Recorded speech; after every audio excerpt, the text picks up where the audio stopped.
What's up guys, and welcome to another car tour here at JDM NYC, this time featuring the 1989 Eunos Roadster, or what is more commonly known in America as the Mazda Miata NA model. On this one, first release in all of its glory and beauty.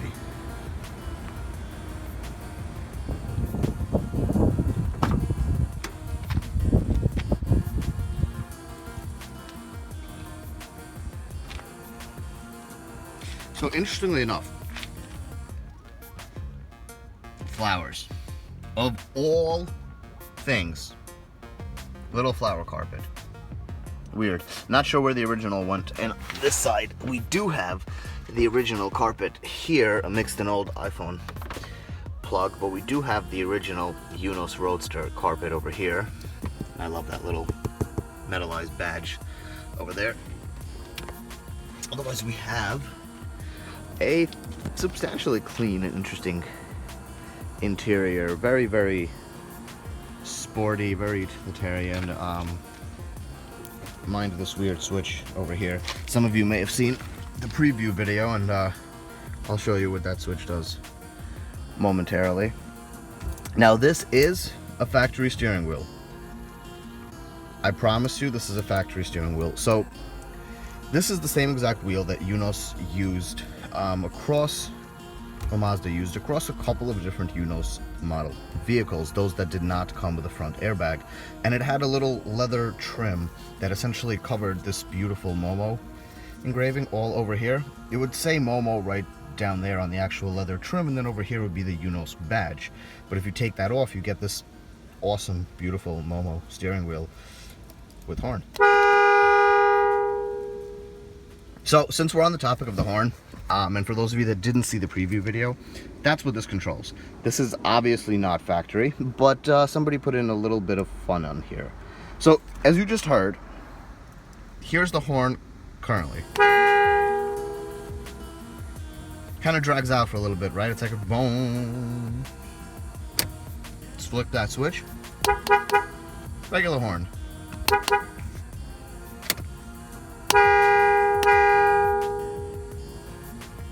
Just a cool little thing. Anyway, let's get back to this car. Footwell lights on both sides, because we obviously do not have any lights up in the top here because there's no button. Then you have my favorite button in this car, the headlight switch, or well, the switch to pop up the headlights. As you guys may have figured out already by the 180SX RS13, I love pop-up headlights. I think it's just awesome. Pop-up headlights. And there's just something so wonderfully mechanical about that sound and everything that it makes. I like pop-up headlights. I really, really, really do. Beautiful gauge cluster on this car. I really like the slight bits of chrome trim that Eunos and Mazda essentially put across the car.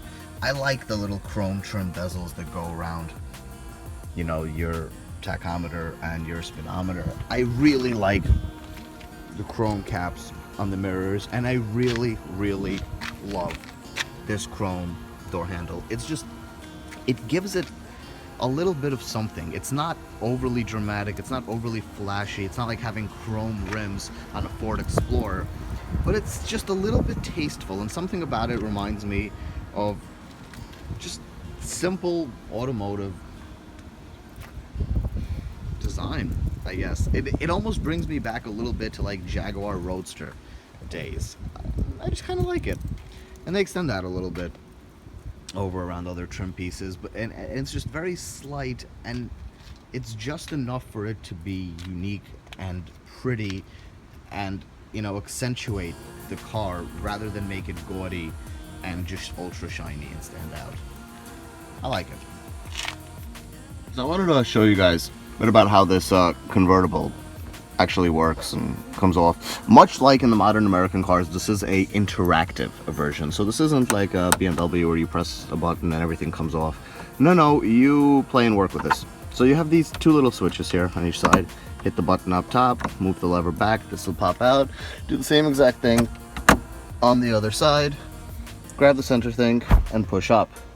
Now the top is coming off. Let me get out of the car so you guys can see. It literally just folds back. That's it. We're done. Our top is now off.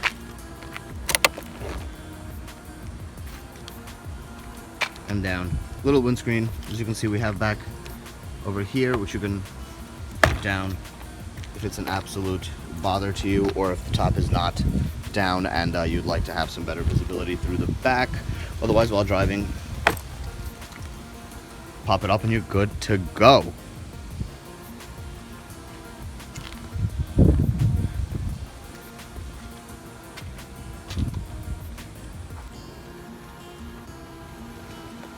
And before we start this baby up, a couple of cool things that I wanted to go ahead and show you guys. Try to guess, if you don't already know, where the gas cap release is in this car.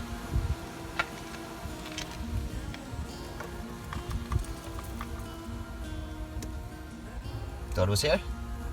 Nope. JDM sticker! It's not here. It's not there. Could it for some reason be on the passenger side? Weird. It's not here.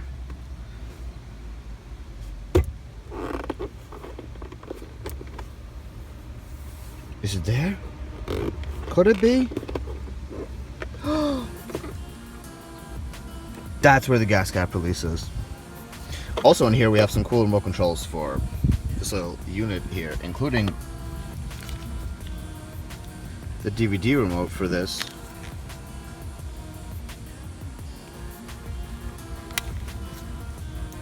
That's cool.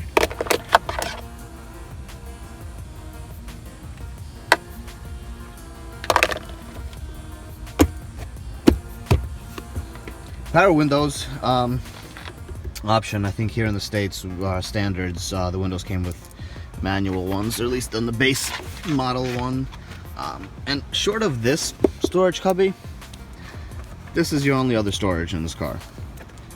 Now this isn't a car meant for you to, really take things around, right? This is a sporty car that you'd go and take around some twisties, or, you throw a bigger motor in and you learn how to drift because, well, you have a 5-speed and you have rear wheel drive and you have almost 50-50 weight distribution on this car. Pretty fun to drive. Eunos key.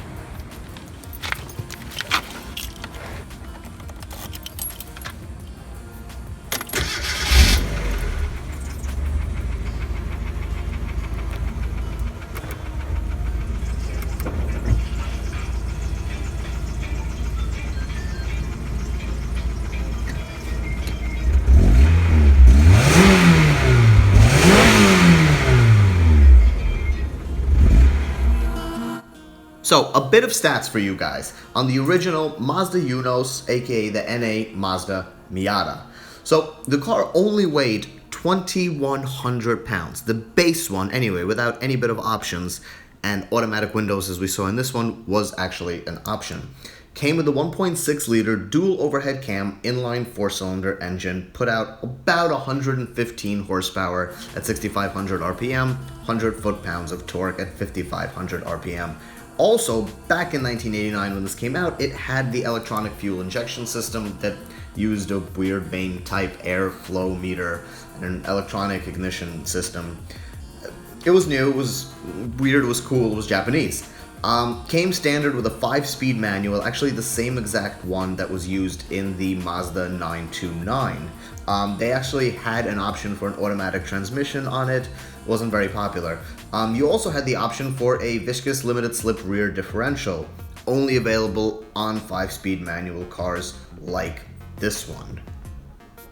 Now, this car did reach 60 miles per hour in about 8.1 seconds, depending on where you read it, had a top speed of 126 miles an hour. However, the Japanese market Eunos models, like this one, were limited to 112 miles an hour. In this year, that was relatively easy to bypass. We're not going to go ahead and go into it, but it was very simple, and a quick search online will help you get past that restriction. One really interesting feature. Hear that? That's right. There's speakers in the headrests, so that when you're driving around with the top down, you can still hear the music without having to have it absolutely blasted.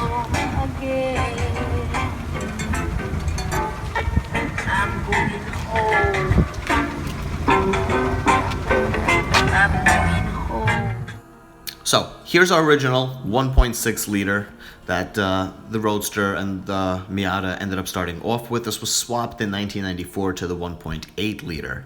Suspension on this bad boy is double wishbone across all 4 points. Anti-roll bars in the front and the back with some interesting translations on that sticker. And ventilated disc brakes in the front, non-ventilated disc brakes in the back.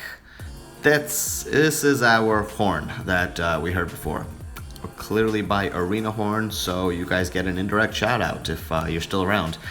There's where the horns end up mounting. There is some awesome JDM stickers, because again, I love JDM stickers. Speaking of something a little bit JDM and different on this car. So this car does not have a check engine light, as most of us are used to here in America. This car has a heat warning light that picks up off the catalytic converters. And that pops up to tell you something's wrong. Weird. Now if you really plan to spend the whole day out, driving about, having a great time in your Eunos Roadster, aka Mazda Miata, and you have the top down, that's what you do. So that all this isn't just like that. Even though granted you could keep it like that, I probably wouldn't try to do highway speeds and pick up wind up in there. But here's what you do. You open up the trunk.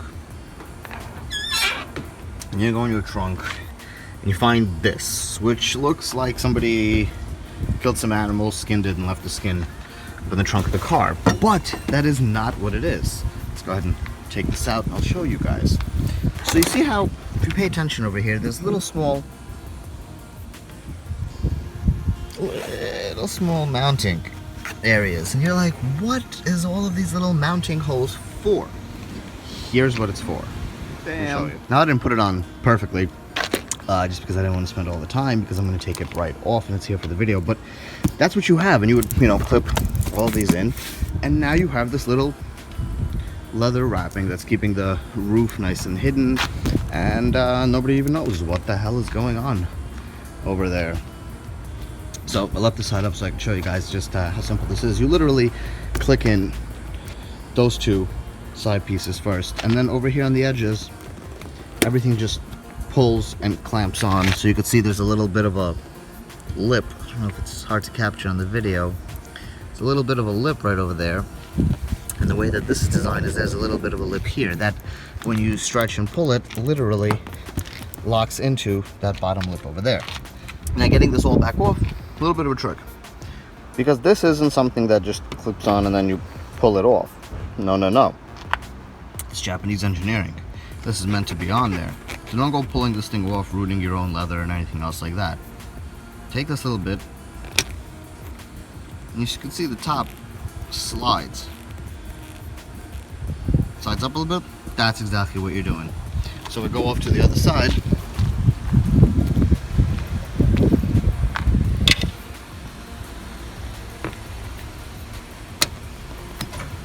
Bam.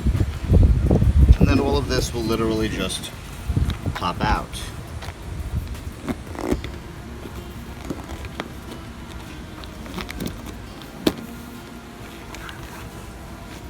Ta-da! And now your roof is exposed again. Now, let's say that we're done. We're done with our convertible time. Oh, so you guys can see the trunk, actually. I mean, not the biggest of trunks, not exactly the smallest of trunks either. Interesting place for the spare to be mounted, and I like the little leather wrap that's around the actual spare. Pretty interesting. Let's take a look at our factory jack over there. That's cool, and a little spindle and how that's mounted. Oh, and the battery, which is back here. Because you gotta have perfect weight distribution. No messing about with that. Let's say we're done with our convertible experience, right? We finished up. But you know what? We're driving along, vroom, vroom, vroom, and we stopped at a stop sign, and it just started to rain. Now we're really done with our experience. So those of you that remember on the 300ZX, this meant pull over to the side of the road, jump out, run around, put the T-tops back in, take them out of the trunk. Pain in the ass. Here's what you do in a Miata. Look behind you. You pick up the convertible. You bring it up to right about here. Remembering you have your metal things there. Doing this one hand, it's a bit hard. Click those so that they are ready to go in.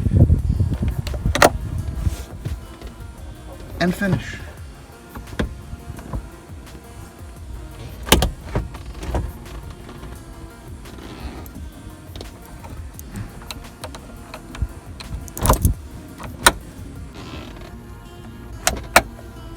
That's it. Roof's on. We're done. While we are up here, I wanted to show you guys something that I thought was really cool. So this is the wind visor, right? I'm sorry, the sun visor. So let's drop it down one. That's a really small visor. I mean, this isn't a big windshield, but that's a really small visor, right? Whoa! Now there's more visor. Yeah. So, kind of a cool little thing. You literally have two things for a visor here, right? You have the little one at the bottom and the top piece, which you can have, I mean, in so many different configurations. There's a lot of ways you can bend and use this, and, you know, just use that one, use them both, just use this one. You can really play with this, and I like that a lot. Plus,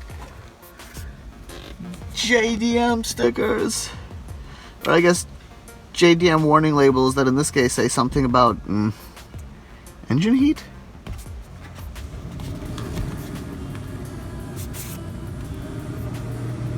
Yeah.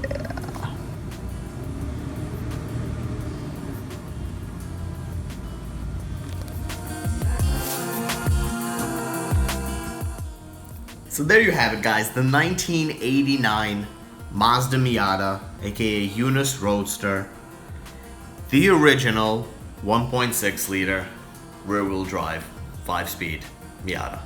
Thank you guys so much for watching. Make sure to give this video a thumbs up if you liked it. Share it with your friends. Tell the world. This is what helps this channel grow and what helps us get access to cool and fun JDM cars that we can share with all of you guys. Don't forget to check out Fed Legal Imports at fedlegalimports.com if you're interested in this car or really any other JDM car that is within the federally legal limits that they would be more than happy to go out there and import for you guys. Thanks for the support. We'll see you guys soon.